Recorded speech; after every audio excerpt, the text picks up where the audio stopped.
Right now, another night of protests in Baltimore, 11 days after the death of 25-year-old Freddie Gray. Hundreds are outraged after the video surfaced, showing police arresting and dragging Gray before loading him into a van earlier this month. Gray later died after his spine was severed, but no one could say exactly how that happened.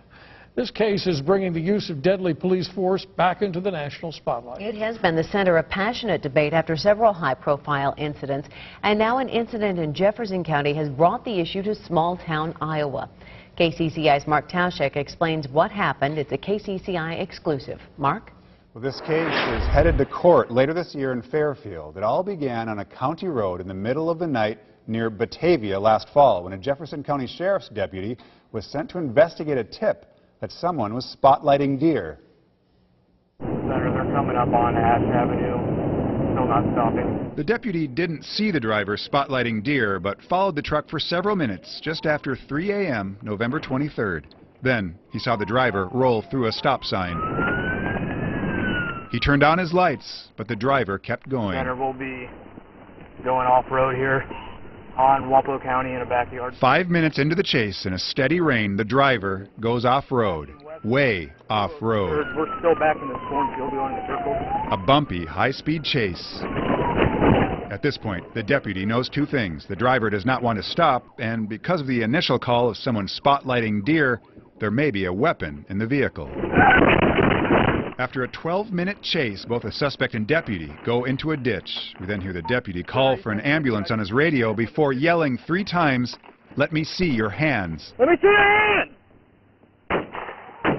He fires twice, then yells again. What do you got?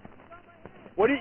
The driver yells something back, and then we see him running away as the deputy fires 3 more times. Center, shots fired, shots fired. He's got a rifle. The driver, who turns out to be 26-year-old Tyler Lind, was not hit and disappears into the night, sparking a 30-hour manhunt around Jefferson and Wapello counties before turning himself in. Can it be that running a stop sign and not stopping a police officer justifies the use of deadly force? The answer is no. Lind's attorney in his upcoming trial is Guy Cook from Des Moines. And certainly deadly force can only be used when the suspect that's fleeing has committed a felony. And there's been no felony committed here. In the deputy's report, he states after the crash, the driver was slouched over the steering wheel and appeared to be unconscious. He goes on that within seconds, the driver turned away from me while still sitting in the vehicle. I observed the male grab a long object from somewhere inside the vehicle. As the subject turned to face me with a long object in hand, I was able to distinct it was a long gun of some sort. Now this is a critical moment that the jury will have to dissect. The deputy claims that he fired those first 2 shots while Lind was standing outside his truck holding a long gun. Lind claims he was still inside his truck with the door closed. What struck me is the speed at which this officer discharged his weapon. What do you got? He's firing What do you... before he even knows what the circumstances are. Sheriff's Department has written policy on the use of deadly force, and their written policy says, quote, "When in doubt, don't shoot." And so the deputy is saying, "What have you got? What have you got?" which demonstrates he has doubt. Cook says this picture, along with expert testimony, will show Lind was inside the truck when the deputy fired those first 2 shots. I asked Jefferson County Attorney Timothy Dilley if his office believes the deputy acted appropriately when he fired his gun. From the evidence which we have and has been testified to in depositions at this point,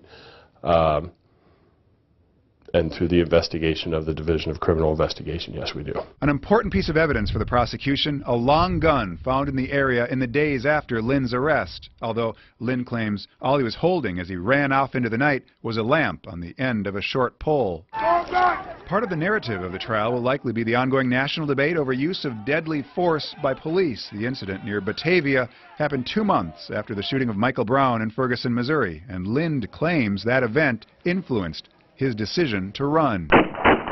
He's got Ferguson on his mind, even though there's no racial element here, but he's concerned about law enforcement, an officer being trigger happy and firing in an unjustified way. The prosecution expects that argument in court. At this point, I believe it's very possible.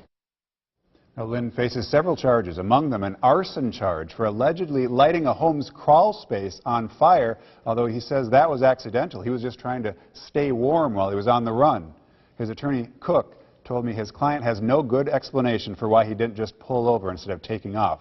Lind is now back in Colorado with his family. His trial is scheduled for September. Reporting live, Mark Tauschek, KCCI 8 News, Iowa's news leader. Next at 10, national champion.